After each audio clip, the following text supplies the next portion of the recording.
প্রতি বছরের মতো এবছরও বিপত্তারিণী মায়ের ব্রতের আয়োজন করি।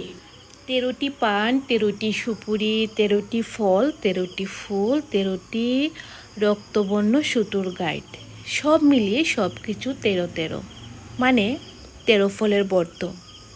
প্রথম রথ থেকে ফেরা রথের মধ্যে যে দুটো শনি কিংবা মঙ্গলবার পড়ে সেই মধ্যে আমরা প্রতি বছর এই মায়ের পুজোর আয়োজন করে থাকি। প্রত্যেকের ঘরে ঘরেই এই পুজো হয়ে থাকে। এই পুজোর নিয়ম নিষ্ঠা কী আছে খুব একটা না জানলেও যারা পাঁচালি পরে পুজো সাঙ্গ করেন তারা অবশ্যই পুজোর নিয়ম রীতি যা যা আছে সব পাঁচালিতে লেখা আছে।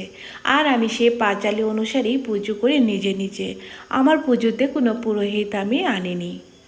কলার আক পাতার উপরে ধান দিয়ে ঘট বসিয়ে ঘটে সিঁদুরের ফুটা, ঘটের মুখে ফল এবং দূর্বা ফুল সব কিছু দিয়ে ঘট বসে জোগাড় দিয়ে দিলাম। আসনে দিয়ে দিলাম মা বিপত্তারিণী ব্রতের পাঁচালি, দূর্বা এবং 13টি ফুল। আমি কী ফুল কালেকশন করেছি তোমাদেরকে দেখিয়ে নিচ্ছি। তোমরা অবশ্যই সবগুলি ফুলের নাম জানবে, যদিও আমিও একটি মাত্র ফুলের নাম জানি না, বাকি সবগুলোর নামই জানি। তোমরা লিখবে আমি কী ফুল দিয়ে পুজো করেছি। যদিও আমার বাড়িতে খুব বড় বাগান নেই, ছোট ছোট টবের মধ্যে যে ফুলগুলো আছে সেগুলো 13টি কেন অনেক বেশি হয়ে গেছে। আর একটি কথা আছে না, অধিকন্তু ন দোষায়, মানে বেশি হলে কোনো দোষ নেই, কম হতে পারবে না। কী ফল দিয়ে মা বিপত্তারিণীর ব্রত করেছি তোমরা নিশ্চয়ই দেখে নিয়েছো। এখানেও একটি মাত্র ফল আছে যেই ফলটির আমি নাম জানি না, যেটা দেখতে অনেকটা সিনারের মতো কিন্তু সিনার নয়। এবার 13টি ফল সুন্দর করে কেটে দিয়ে দিলাম আর আনারসকে 9 ভাগ করে কেটে দিয়ে দিলাম। ধূপ দীপ জ্বালিয়ে নিজের মতো করে পুজো করে নিলাম, প্রণাম করে নিলাম, আরতি করে নিলাম, কাশি বাজিয়ে নিলাম। আসলে পুজো অর্চনা যে যার মতো করে করলেই ঠাকুর তাতে সন্তুষ্ট হন। পুজোর আসল ব্যাপার হলো মন থেকে ভক্তি এবং শ্রদ্ধা।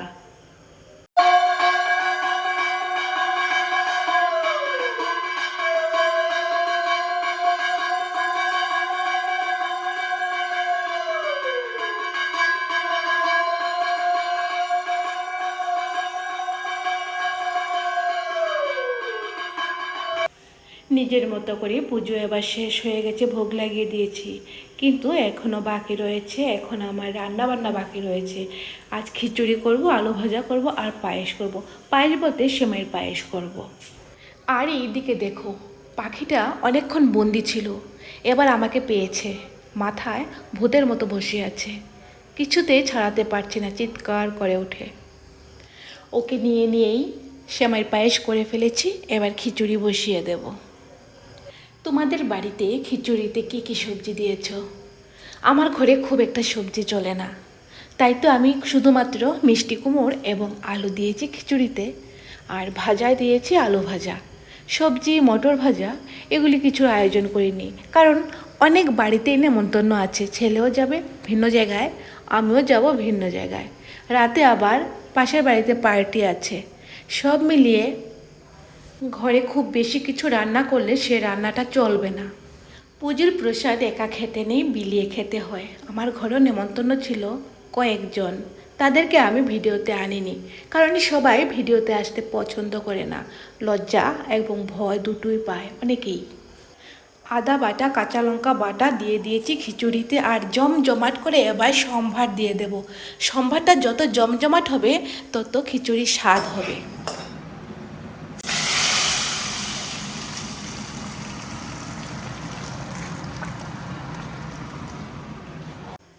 সম্বার দেওয়া হয়ে গেছে, মানে আমার খিচুড়িও হয়ে গেছে। এদিকে আলু ভাজা এখনও হচ্ছে। চলে গেলাম গাছে।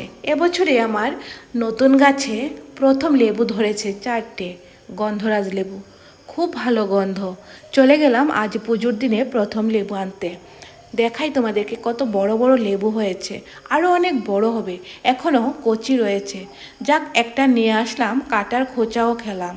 এদিকে আলু ভাজা হয়ে গেছে, গাছ থেকে টাটকা টাটকা কাঁচা লঙ্কা এনে আলু ভাজাতেও দিয়েছি।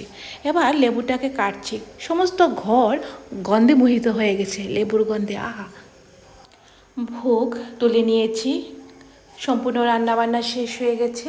এবার ঠাকুরের যে লাল রঙের সুতো দিয়েছি আশীর্বাদ, সেগুলিকে হাতে বেঁধে নিলাম আমরা সকলে। সবাই মিলে দুপুরবেলার প্রসাদটা খেয়ে নিলাম।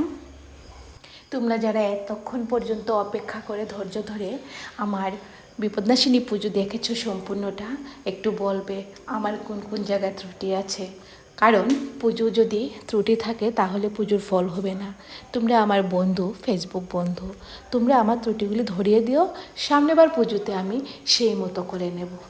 আর এবারে বিপদনাশিনী পুজো কারা কারা করেছো, কারা কারা করনি, কেন করনি আমাকে জানাবে, ভালো লাগবে। ভিডিও শেষে সকলে লিখবে জয় মা বিপত্তারিণী ব্রতের জয়। সবাই ভালো থাকবে। আজ এখানেই রাখছি, দেখা হবে নতুন ভিডিওতে, নতুন ব্লগে। ততদিন সবাই খুব ভালো থাকবে, কেমন? বাই।